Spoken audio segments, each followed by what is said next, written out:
I'm going to go ahead and get started. And we'll have this as a discussion. I did prepare some notes because this is so vast in terms of the topic today. And obviously, we're going to talk about Coinbase and Binance, but we're going to be talking broader about technology.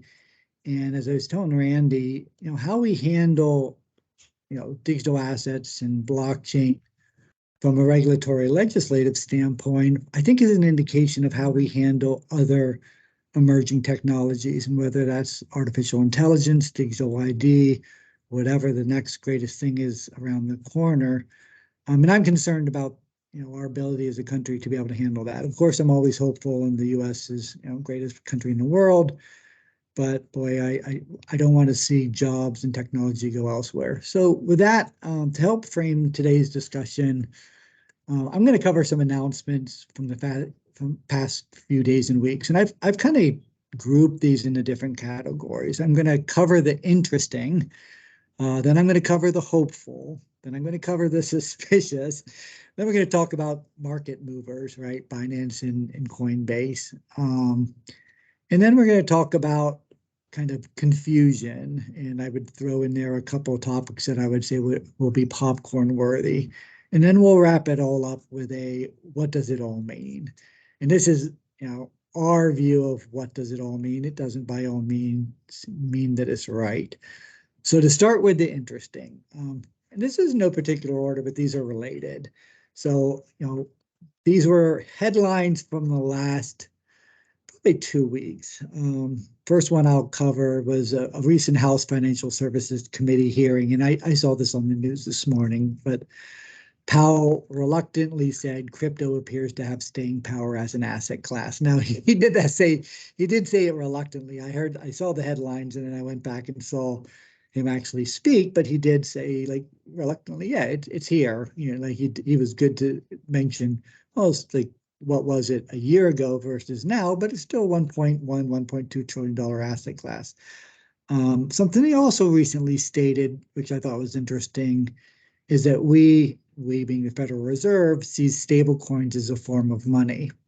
That's an interesting one, and I think that might play into leveraging stablecoins to kind of further or support the U.S.'s dominance as a reserve currency around the world, in lieu of maybe not being ready with a stable coin. But I think, saying stable coins are a form of money makes a lot of sense, because if you think about U.S. stable coins, they're just derivatives of the U.S. dollar. They're representative of the U.S. dollar. In fact, I would say that credit and debit card transactions are similar derivatives, in my opinion. So yeah, they're all forms of money.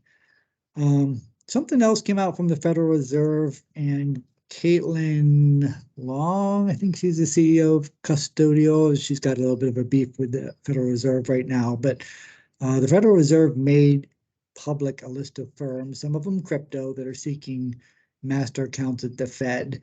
And that list does appear to suggest that there's some incumbent bias by the Fed, and that they favor larger established firms, which again, I think may make sense that, those are firms that are more likely to be a bit more advanced and more mature. But it kind of makes you wonder, are we hamstringing some of the upstarts by not giving them master accounts and letting them act as, more established financial institutions?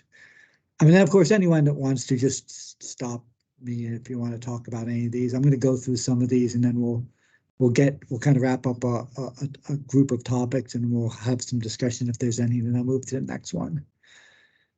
Treasury Secretary Janet Yellen recently said to expect a gradual decline in the dollar's share of global reserves. I've been following this for a while now.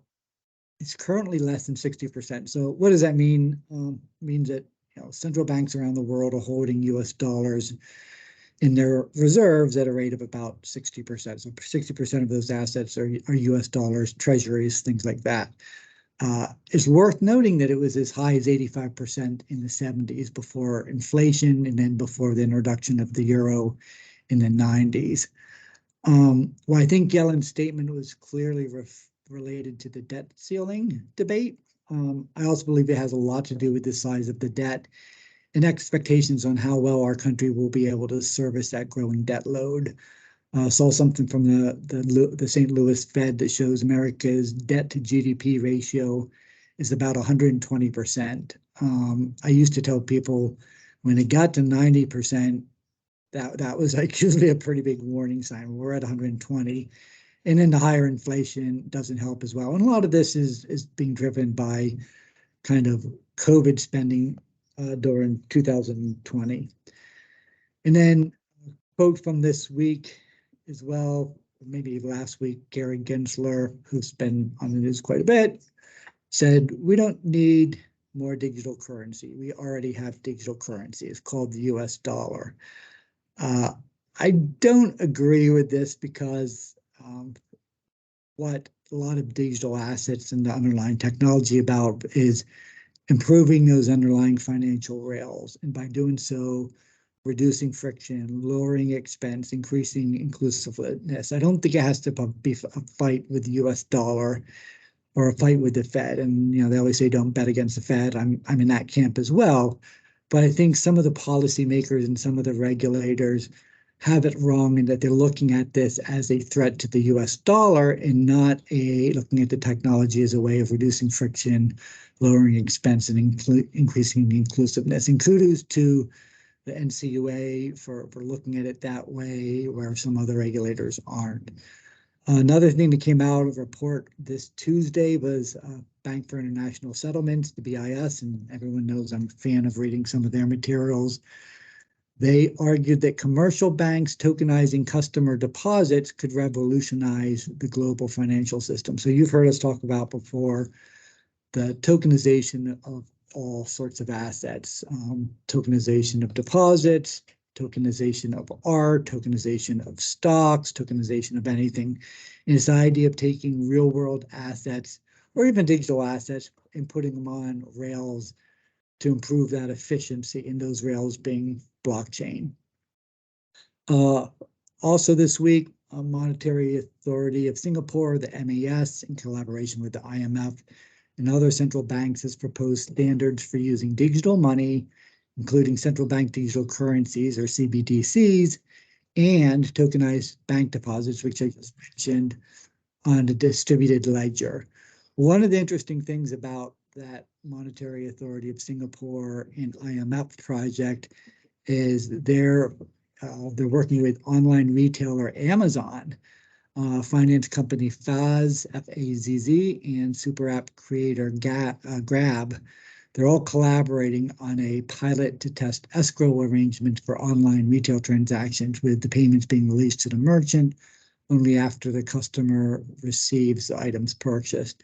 So that's an interesting one, I think worth watching, given that central bank digital currencies, tokenized bank deposits, and they're talking about distributed ledger and retail transactions. That leads me to believe that kind of a more serious approach to a retail central bank digital currency versus a wholesale, which is largely what our Fed and Treasury has talked about. And then last of that kind of interesting things this week was the launch of, and actually this one I think happened last week, was an exchange called EDX Markets. They take a self-custody approach, and it's backed by Fidelity, Schwab, and Citadel. So more on that later, but three big traditional financial institutions launching a regulated exchange that acts on self-custody. So those are all like kind of interesting headlines that will frame a little of our conversation today. And then I'll kind of throw in a couple of what I think are hopeful movements from a market standpoint this week. But I'll pause to see if anyone had any comments on some of those comments from the Fed, Treasury, Chair Gensler, or Monetary Authority of Singapore, or BIS for that matter. Questions or comments? Anything else anyone else is seeing in the market that were kind of interesting developments outside of Binance and Coinbase, which we'll cover in some detail, but other things that we may have missed because like it changes constantly. So keeping up with this is like I don't know, it's chasing something that's always faster than you. think that keeping track of what the Fed is saying and how it's impacting the whole recession discussion, inflation, all of those things, and how that impacts the digital asset space, and trying to parallel those and how they affect each other one way or the other, keeping that as part of the equation as well. Yeah, no, I totally agree. I mean, in the Fed's tools have been pretty limited in this slash kind of a recession we're in, high inflationary period for sure. But you know, their one kind of powerful tool is what they say, right, and what they broadcast, and they've been largely, you know, using that tool to kind of drive markets and drive consumer response. And so far, it's been working. But I agree. You know, what the Fed and what Treasury says is critically important, and we can get, you know, certainly hints of where things are going as it relates to kind of the digitization of money. Any other thoughts or comments? That was a good one, Patty. So if not, I'll jump into the hopeful. And this comes on the back of my comment about EDX markets, which was that self-custody market exchange backed by Fidelity, Schwab, and Citadel. So last week, unless you were under a rock, BlackRock submitted an application for a spot BTC, a spot Bitcoin ETF, which would track Bitcoin's underlying market price. Since it would be spot, it would require them going out and purchasing some Bitcoin so that they could kind of fund those transactions. It was interesting. Coinbase is listed as the custodian for the Bitcoin custodian for the proposed ETF, as BlackRock does have an existing strategic partnership with Coinbase. BlackRock, for anyone that doesn't know, has a very good history of launching successful launches as it relates to ETFs. So I kind of feel like now might be the time. In fact, a couple other ETFs that did not get approval relaunched, including Invesco. And I think there was another one that had reapplied in light of BlackRock's application, but I'd throw that in the category of hopeful. Any comments or thoughts on BlackRock?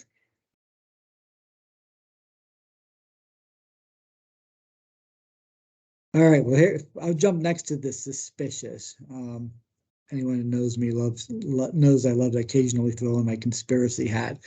So there was a exchange firm called Prometheum, Prometheum.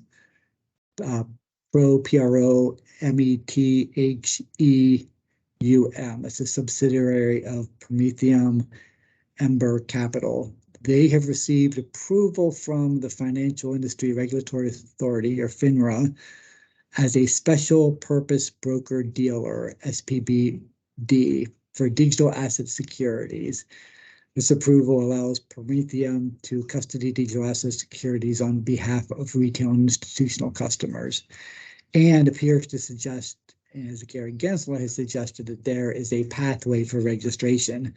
The timing of that is suspicious, given all of the question about Coinbase saying there isn't a pathway for registration.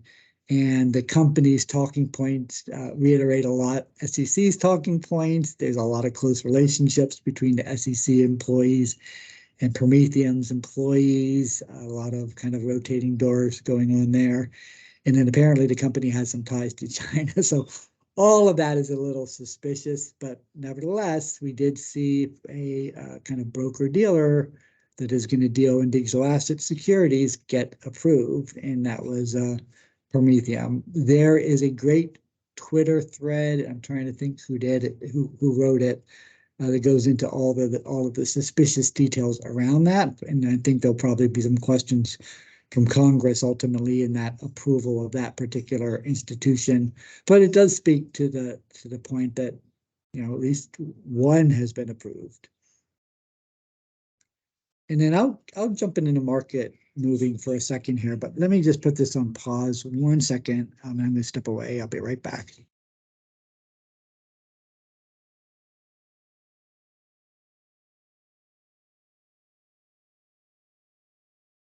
I'll just mention real quick, just because I'm working on it right now, but one of the credit union associations that we work with, all of this stuff that we're talking about in terms of digital transformation and digital assets, everything is keeping the human experience part of it.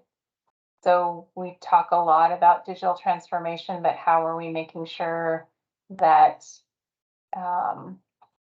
that we're still connected to our money, that it's not all in this stratosphere of digital stuff too. Good point, Patty. And we still are seeing a lot of interest in this space, in particular with credit unions. And I do suspect that banks are going to kind of get a renewed interest as well. But what we'll talk about next is Coinbase and Binance, which I think will help to maybe ultimately set some rules of the road and get some clarity, whether it's from the regulator or from ultimately Congress. So this I'd throw in the category of market moving. So for the past few weeks, really starting in early June, we've seen a number of major actions against Coinbase and Binance, those major actions by the SEC. In the case of Binance, we might also see action from Department of Justice. That has been hinted at by some people in the quote no. It's interesting because normally enforcement actions start with criminal actions, not civil actions. So this enforcement civil action came first. What I think they're looking to do, the SEC, is probably gather enough data to refer it to the Justice Department, at least in the case of Binance, if they're preparing a case. And then obviously we'll talk about Coinbase as well. This all seems like very concerning, but I don't think it's likely to have ramifications on digital asset exchanges that maybe have custody separate from trading and exchange functions, that have limited their offering to BTC only, maybe possibly ETH, and certainly those that have avoided offering staking services. So I think some are going to get caught up in this and some of them aren't. But we'll start with Binance and kind of a deep dive, since they're the ones with the most serious accusations. In fact, some of those accusations were, you could see the SEC literally copy and pasted in their filings. But the U.S. Securities and Exchange Commission filed 13 charges against Binance and their founder, CZ, for breaking U.S. security rules. Those were charges that included operating unregistered exchanges, broker-dealers, and clearing agencies, misrepresenting trading controls and oversight on the Binance US platform, and the unregistered offer and sale of securities. That misrepresenting trading controls is pretty important, and that's one of the things that I think some of the Financial Crimes Task Force wants better oversight and views into those transactions. And so there has to be a monitoring system in place. And I believe they said that's not the case. SEC claims that Binance and CZ engaged in deception, conflicts of interest, lack of disclosure, and invasion of the law. Obviously, Binance is an international company. So, I think some of this will fall into, was Binance or Binance US, culpable in this, or were both. Complaint also alleges that Binance and its affiliates commingled customer assets and engaged in manipulative trading. Those would be things like wash trading. We know that we suspect that wash trading occurred, at least internationally, because I think there were some emails where they recognized that as a problem. They were trying to solve for it. Commingling customer assets, that would be a big problem, especially if it's US and international customer assets. So we'll see how that goes. SEC claimed that Binance.com and Binance.us earned at least $11.6 billion in revenue from transaction fees just from US customers alone. SEC also charged Binance with the unregistered offer and sale of crypto assets. And CZ is also being held liable as a control person. The complaint alleges that Binance allowed high-value U.S. customers to continue trading on Binance.com despite claiming that they were restricted. Further accuses Binance of misleading investors about risk controls and trading volumes. The investigation was conducted by SEC's Crypto Assets and Cyber Unit, which is a fairly new unit within the SEC. For those keeping track, I think last year the SEC hired like 30 attorneys that were going to be focused on digital assets.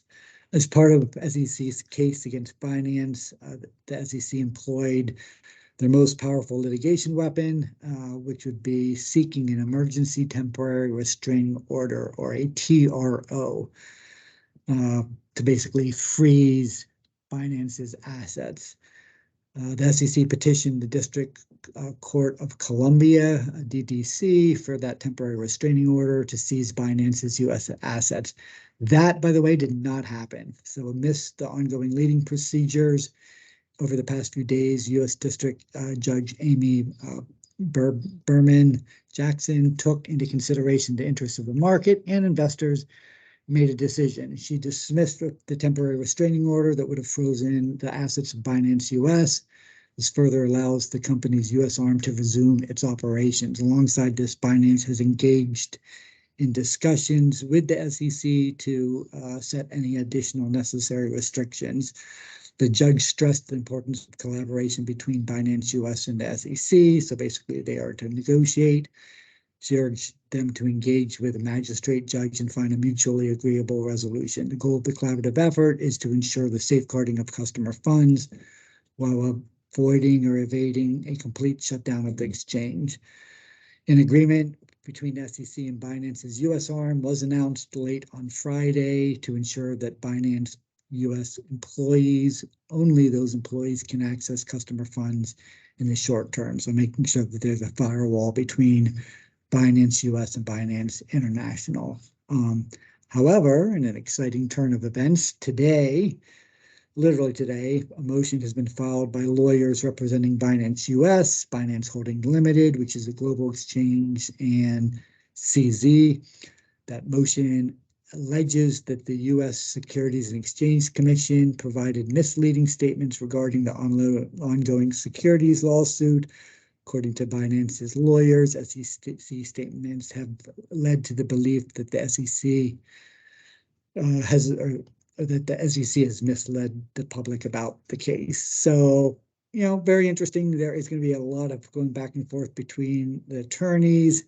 I imagine this is not going to be a very amicable case, but this is going to be one that's going to have to get sorted out. They'll probably set some limitations. Some of those limitations will be U.S.'s jurisdiction, in the U.S. versus elsewhere. And again, a lot of this could change if Department of Justice gets involved. But right now, there are no criminal filings, at least that I am aware of, just kind of the civil litigation filings that the SEC has brought. So that, I'll pause and see if anyone has any other insights on Binance or any questions about what's happening with Binance. Binance, by the way, in the U.S., I think is pretty small. Well, that would be Binance US. They represent about 2% of the US market, as opposed to Coinbase, which I think right now is about 5% 4 or 5% historically. They've been as high as 10%, but the digital asset market is fairly fragmented, at least in the US. Kraken's a pretty popular one, Gemini, and a handful of probably 24 others. Yeah, Larry, there's the narrative that this is just like FTX. FTX 2.0, this is just another big fraud scheme. Especially the media likes to play that. Curious of your thoughts on that. I really doubt it. I mean, this is a company that grew really fast, but I think they have their act together. It's not like they didn't have attorneys and proper accounting in place. Like, from my understanding, CZ is running it like a real company should be run. They've got a board of directors, like all of that stuff. Now, they're not incorporated. They're like a virtual company. I don't think they're incorporated anywhere in particular. Maybe a place off the coast of Spain. I think they might be incorporated there. But outside of that, think it's been run fairly well. I mean, with that amount of money and that amount of trading, for sure they're going to find some things like money laundering, right? But like Citi and Chase and Bank of America, they settle money laundering claims every single year, right? If you're in the banking industry and you're a big enough financial institution, you're going to run into situations where you run afoul of BSA or sanctions or something like that. It's just a course of doing business. Now, if you're doing it on purpose, that's a little different story. But I think we're going to find that, Binance probably had some things that were going on that were questionable. They will probably, some of that stuff will probably get shut down. But I don't see, say, CZ going to jail or doing a perp walk like Sam Bankman-Fried.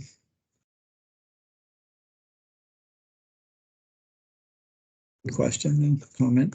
Any other comments, questions about Binance?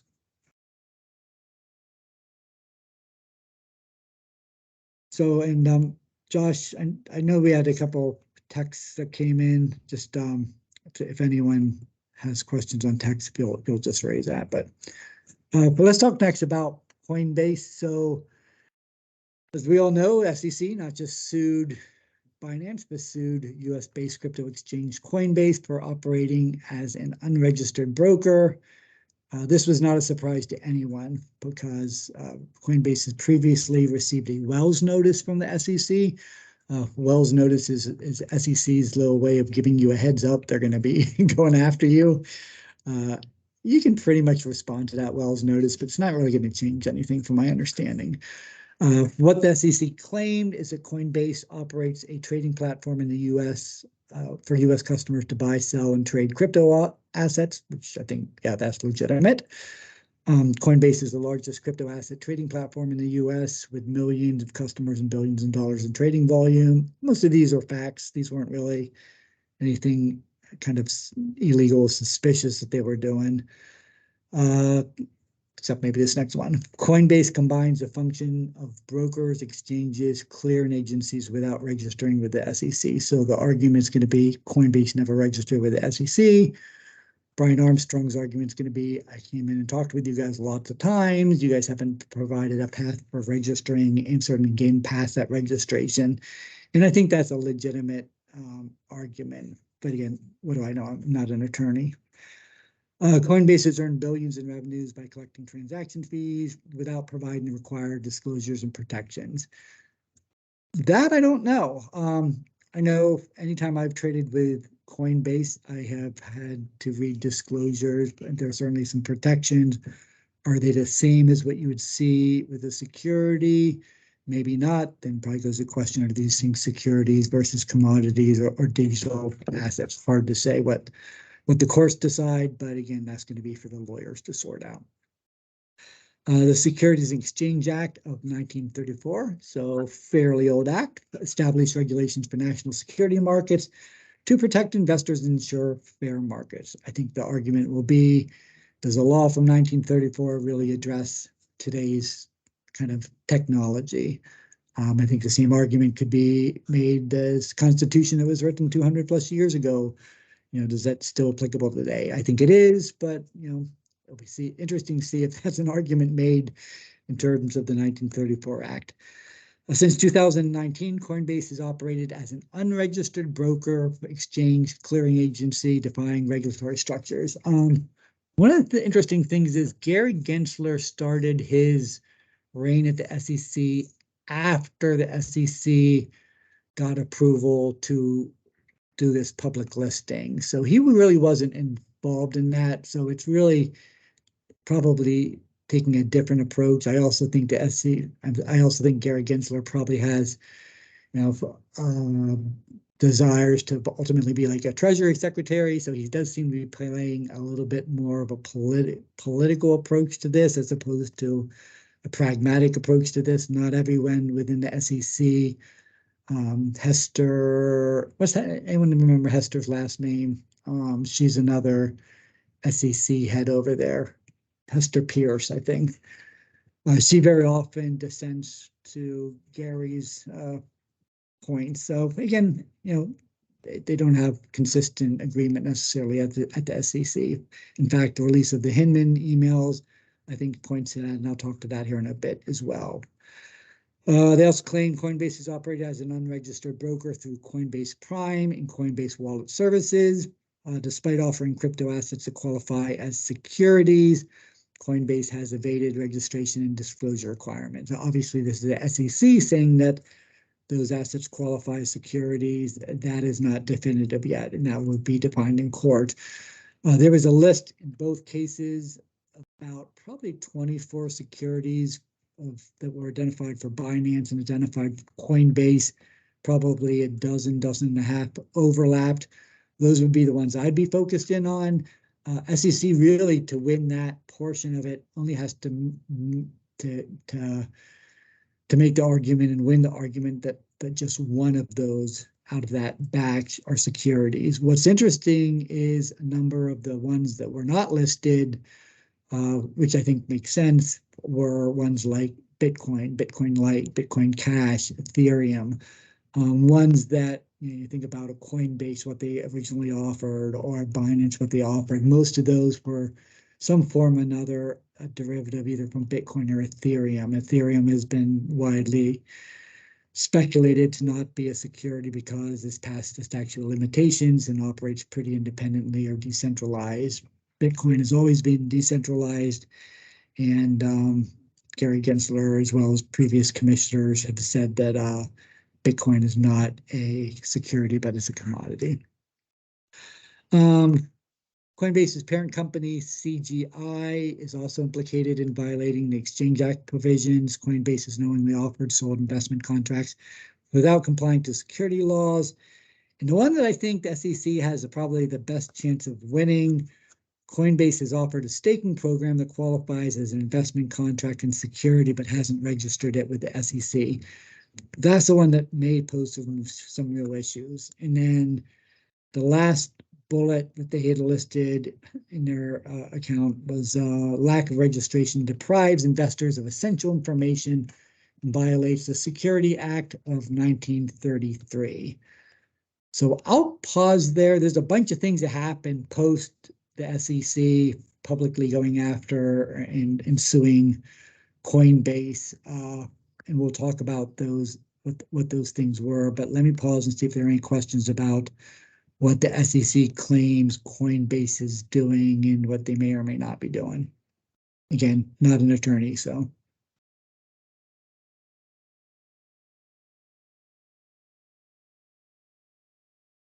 So No is questions, it no comments? Go ahead. the U.S. will remain kind of a core hub of activity for crypto, or will all of this have a substantial and enduring chilling effect? I think the latter. I think it's going to have a real chilling effect, and we're already starting to see that. And we will talk about that in a minute. But the shame of it is I don't know. So the SEC has taken up, I think, 158 lawsuits against digital asset exchanges to date. They have not lost one yet. The only one that's pending is their lawsuit against Ripple. That does not mean they're not going to lose one. So to this date, they seem to have picked on easy targets, right? Companies that couldn't afford to go through a massive lawsuit with the SEC. They just settled, and that's kind of the SEC's MO. But Coinbase is different. Coinbase seems to be willing to do the fight. Their attorney is very sharp. They've got a large group of attorneys. Same goes for Binance. So this stuff may, at the end, we may see Coinbase and Binance win in some fashion. That doesn't mean they don't lose, or if the industry doesn't lose, because if that takes 10 years to sort itself out in the courts, well, the digital asset industry is not going to wait around for 10 years for that to sort itself out. And that may be the whole goal of all of this. That will move offshore. And as we know, and anyone in this industry is following, the EU, the UK, Asia, pretty much anywhere else in the world is much more friendly to digital assets, underlying technologies, and sees the value in it, whether it's co-opting that technology for central bank digital currencies, doing tokenized deposits, tokenized bonds, leveraging blockchain, allowing cryptocurrencies to exist, whatever it may be. most countries have been a lot more friendly than the US. And I have real concerns that the US may be missing the boat in this particular case. But fair question and comment. Any other questions, thoughts, comments? Interesting thing about Coinbase. So Coinbase, they had the Wells nose, so they knew this was coming in April of 2023, actually, April 24th. Coinbase Global filed a petition for a writ of mandamus. I may be mispronouncing that. mandamus, mandamus. Again, not an attorney. To the SEC and the U.S. Court of Appeals for the Third Circuit Court in an effort to compel the SEC to act on Coinbase's previous rulemaking petition filed way back in 2022. And their petition was that they were petitioning the SEC to create new rules for digital assets and provide clarity for the crypto industry. And obviously, Coinbase's argument is that the SEC has not done that. I tend to agree with them on that. The Third Circuit Court issued on June 6th of this month an ultimatum to the SEC, so gave Coinbase a little bit of a win, gave the regulator 7 days to clarify his position on this rulemaking petition from crypto exchange Coinbase. SEC waited till the last day, and they responded on day 7. Here is Coinbase's chief legal officer take. This was not my take of it, but their take of it was the SEC repeats the fallacy that they haven't made any decision on new crypto rules. They refuse to commit any deadline despite the court's explicit order. They instead anticipate making a, quote, recommendation in 120 days. And most importantly, they ignore clear statements of the chair that confirm they have no intent to issue new rules and instead conflate the evidence of the decision those statements provide with an argument that the statements themselves are a decision. That's a lot of legal gobbledygook. I think I agree with their chief legal officer take, but that's the extent of my legal knowledge. In addition to the SEC going after Coinbase, we saw a number of states happily jumping on the bandwagon. And so 10 US states, as of a couple weeks ago, we may have had a couple more, have taken legal action against Coinbase. I think most of them are being led by California for violating various security laws. Illinois, Vermont, Alabama, Kentucky, California, Maryland, Wisconsin, Washington, New Jersey, and South Carolina. A fair amount of detail was provided around New Jersey's. I think New Jersey was charging $5 million to Coinbase for violating their security laws. What comes next? I titled like confusion. So all of this comes on the back of a long-running lawsuit between the SEC and a company called Ripple, which happened to have a token called XRP. The most recent of which was a court order requiring the SEC to release on June 13th, which happened, that was 2 weeks ago, email documents referring to an SEC speech the former division director William Hinman, Hinman, delivered at a summit in 2018, where he said Ethereum, ETH, and Bitcoin, BTC, were not securities. As part of the SEC's legal action against Ripple Labs, emails sent by William Hinman, the former director of SEC's Division of Corporate Finance, has been made public. These emails shed light on Hinman's 2018 speech, where he expressed a view that Bitcoin and Ether should not be classified as securities. So that, it complicates the lawsuit, certainly the SEC has against Ripple. I think it leads credence to the fact that there isn't consistent agreement within the SEC of these digital assets being securities versus commodities. Some of the other SEC commissioners had warned Hinman from doing this speech because they thought maybe it would be securities. Anyway, it states of confusion. Other interesting things have happened this week or last week, and I throw these under popcorn worthy. Not that this is actually going to work out, but House Majority Whip Tom Emmer Emmer's a Republican from, I think, Minnesota. And Warren Davison, Republican from Ohio, introduced a bill on July 12th that passed into law would restructure the Security and Exchange Commission and remove Gary Gensler from his post. Gary Gensler serves at the pleasure of the president. Only way to remove him is if he's doing something really shady and like making some really bad decisions. And then I think Congress has a way of getting rid of them.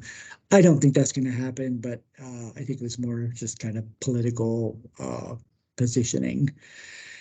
That was under the so-called SEC Stabilization Act. It would adjust the commission to include an additional 6th commissioner, while also creating an executive director who oversees the agency's operation on a daily basis, according to a release.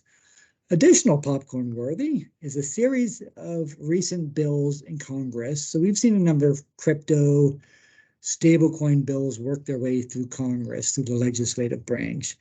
And the legislative branch, I would say, has been actively engaged in lawmaking around crypto. They've not made any laws, but they've certainly discussed it a lot. Had a lot of people come in and testify. According to one legal theory, based on a law known as Administrative Procedures Act, APA. What that means is that the APA states that the existence of this process that the Congress has already started to work on the process of making laws would undermine the SEC's current round of enforcement action. So basically it says the SEC is superseding Congress's authority to make law, and that could work out really well in the case of Coinbase, because the SEC, they could say, hey, SEC, you don't have the right to do that because we're working on making some laws. Don't know if that's going to work out or not. That seems to be a fairly obscure law. Had never heard of it before until I started doing some research. But again, for anyone that's interested in the legal angle of this, that is the Administrative Procedures Act, or APA. So what does all this mean? Our take on it, then we'll have some conversation around it. I got a couple takeaways, I would say. So I expect consolidation in the number of tokens. There's got to be 16 to 20,000 tokens out there. Most of them are total bunk. A lot of them are going to go away. A lot of them won't be listed. That's probably one of the better things that's going to come out of this lawsuit and action the SEC is taking. Because they listed a number of tokens, those tokens for sure are not going to get listed on the other exchanges. They will, however, continue to be listed on Coinbase and Binance, because if Binance or Coinbase remove those securities, God, I'm already saying it, remove those tokens, they would be kind of admitting that they're securities. So if you want to get your Algorand through Coinbase, get it now, because they're still offering it. A number of other exchanges like Kraken, I think BitGo, maybe some others are starting to delist some of those coins. So I think we're going to see a consolidation in the number of tokens. I would say forget any new token offerings, certainly in the case of ICOs or initial coin offerings. Don't think we'll be seeing many of those. I also would expect some compliant crypto exchange offerings, so some new players to the market. Or ones that have already been there that will kind of rise to the surface to fill the void that Coinbase and Bitcoin might have, the void or the space that they're going to create being tied up in lawsuits for the next 10 years. And those new compliant offerings would be ones that separate the custody from the exchange broker functions. And I would say only offer a very small number of digital assets, primarily ones that are commodities or some derivative of those. So think about Bitcoin, Bitcoin Lite, Bitcoin Cash, Litecoin, Ethereum. I'm not a big fan of Bitcoin Lite or Bitcoin Cash or Litecoin, but again, those are basically copies of Bitcoin. So if Bitcoin's not a security, they're likely not a security either. And if you think about like what Robinhood offers, PayPal offers, or anybody that just kind of dabbles in crypto, doesn't really get into the altcoins or the other tokens, you'll see they tend to list a pretty small number.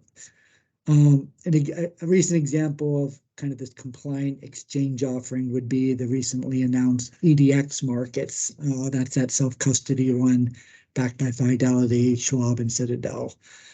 I think it was Connor who had asked the question, do I expect the U.S. to lose technology jobs or technology overseas? Absolutely. And anybody and everybody that understands it has been trying to warn Congress. Unfortunately, Congress is very politicized on this topic as well as every other topic, and can't seem to agree that that's a good or a bad thing. Europe, UK, Singapore, and others, in my mind, are going to be the winners. Some examples of this, recent examples of this, is Coinbase was already beginning to move in that direction. In May, the company said they were opening an international exchange in Bermuda. Circle, the issuer of USDC stablecoin, is opening a new office in Paris. Gemini, a rival firm that was based in New York, a rival firm to Coinbase, is seeking a license in the United Arab Emirates. I think they also looked at an office in London. Bitrex, an exchange in Seattle, shut down its U.S. operations. A U.S. venture capital firm, Andrea Horowitz, EZ16, I think, a major crypto investor, said on last Sunday it will set up its first international office in London. Some of the brightest young entrepreneurs are saying, well, forget it. I'll go to the Caymans, I'll go to Portugal, I'll go to Singapore. And I don't blame them. Those are all beautiful places to live and work. So I do expect we will lose technology and brain drain from the US as a result of this. Cryptocurrency and related technologies, I think, are going to have to be decided in court via legislation from Congress, unless we see a big change in the makeup of Congress or the administration. We can get one side or maybe both sides to agree to pass some laws supporting this as a legitimate industry. My biggest concern is the evolution of banking, which is worldwide, right? The evolution of banking in the U.S. will continue continue and proceed at a slower rate than internationally. And I think this is going to have negative impacts on the economy. Our standing in the world as a financial center, the U.S. reserve currency standing, our country's reaction to the technologies and promise of digital assets also doesn't speak well to how America is going to handle other technologies that our Congress folks might not understand, like artificial intelligence and other fast-moving technological innovations. So kind of in closing, and then we'll take questions, I would say, at our firm, SRM, Strategic Resource Management, we do believe there's still plenty of opportunities with digital offerings. In fact, a number of our clients that are offering and launching digital solutions. We believe a lot in digital ledger technology, so blockchain solutions, and we're working with a number of blockchain companies on developing real business use cases for these things. We believe strongly in artificial intelligence. In fact, that was our flagship kickoff for this tech series, and that was Connor Heaton, our subject matter expert at SRM, who continues to follow artificial intelligence and the risks and opportunities for financial institutions. We believe strongly in digital identity. We've seen Simpalo, we've seen Bonafide. There's a number of great digital identity solutions out there that we think will play an important role. And then we would say that the convergence of all these technologies really they do a number of things, right? They remove friction, they lower transaction costs, they protect privacy, they enhance security, and they increase yields, and they maintain deposits at financial institutions. However, all but the largest financial institutions, like the Chases of the world and the Citis and the Bank of America, that have mostly unlimited budgets when it comes to these things, and to have lots of resources to keep up with the changes. Anyone outside of them are going to struggle to keep up with this. And so that's my one little sales pitch, and I promise these will never be sales pitches. But I think credit unions, banks, if you're tier 3, tier 2 institutions, unless you've got a team focused on this 24/7, I would say reach out and find yourself a trusted advisor, whether that's SRM or someone else, to be SRM, someone that can kind of make you aware of those emerging technologies as they come up, help kind of separate the wheat from the chaff, determining which ones are really valid, which ones are going to be around, which ones have applicability to traditional finance, ones that can integrate easily, ones that might be worth investing in, ones that might be worth bringing to your customer and member base. So with that, that was my soapbox. I'll jump off my soapbox for a second. I know we've got about 5 minutes, and as always, I talk way too much. But let me pause and see.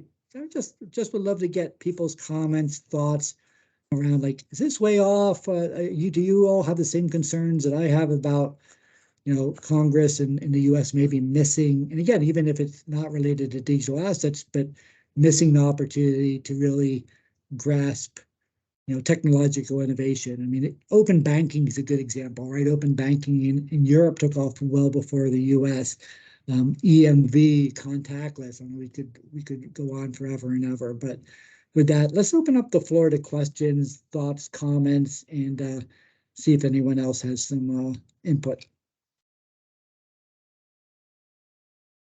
Yeah, really, really good points, Larry. And I agree. I mean, there's always a fine balance between regulation that pushes innovation and helps to corral some of the negative externalities, and having so much that you end up with the innovation just moving to other countries. One of the main things the U.S. has going for it is such an incredibly large and wealthy consumer base for technologies and businesses. So it still wields a lot of power and has a lot of stickiness as far as innovations in companies, as well as just playing host to strong innovation ecosystems like Silicon Valley.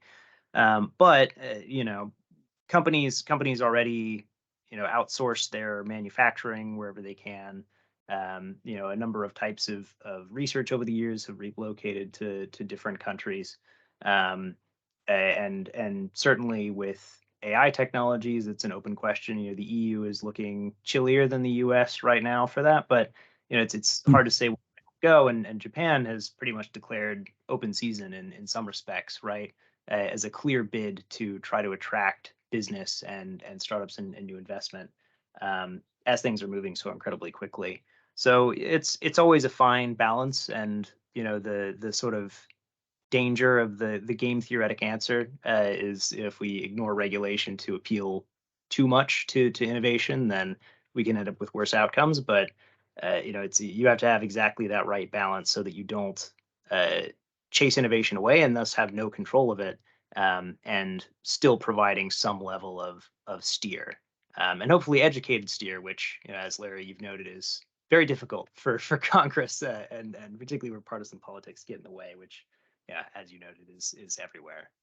So I would, Connor, and for the rest of the team, I would encourage, I know that it's tough to have faith in our political process at times, but I would encourage all of you to reach out to your local Congress people and let them know your opinions on these things, because it does count. And then kind of second that to that, if this technology, we do see technology arbitrage or regulatory arbitrage, and or jobs move overseas. If you've got children of age looking at moving into the job market, getting that international experience and maybe working in some of these, countries that might be a bit more open to some of these things could be a good opportunity. And whether it's, the UAE, or whether that's Singapore, and I'm not just talking digital assets, but maybe AI, maybe it's, maybe it's working in Brussels, or, working with IMF. But I would encourage people and their children to get out and see the rest of the world. Those borders are coming down to some degree, and it's a big world out there and a big economy. I'll just circle back around specific to our financial institutions, and we talk a lot about being proactive and reactive. No matter what, what happens with Congress, what happens in the institutions, what's happening in the environment, there's an opportunity, and we've been helping some of our clients with this, and how, in fact, Brian just did this for SRM the other day, ChatGPT. Whether you're using it or not, you may still have to have a policy put a policy in place on using different technologies, because you're employees might be out there using it. Your members are out there using it. How are you educating your members on digital assets, being careful in AI, where somebody might sound like they're your neighbor and they're actually not, things like that, where financial institutions may not have a choice so much as to be proactive and launch something, but to be reactive in other industries that are more easily adopting this technology because of their regulatory environment, where financial environment is harder. But at the end of the day, a financial transaction happens. And so as a financial institution, how do we support that, or be proactive or reactive in those scenarios? Great point, Patty. Let's not end on that. Our next tech talk is going to be around loan participation, so encourage you all to attend that. As with all of these, we'll do a little bit of editing if need be, but we'll send out the recording of those. You can see them on YouTube. If you'll share it, feel free to share it with your colleagues, friends, anyone that might find value of it. And as always, we appreciate your input, feedback. You can always send feedback to techtalks@srm.com if anyone is interested in adding someone else to be part of it. Also, you can send that email or reach out to me directly. Appreciate your time and attention today. And with that, have a great afternoon, and everyone stay safe and take care.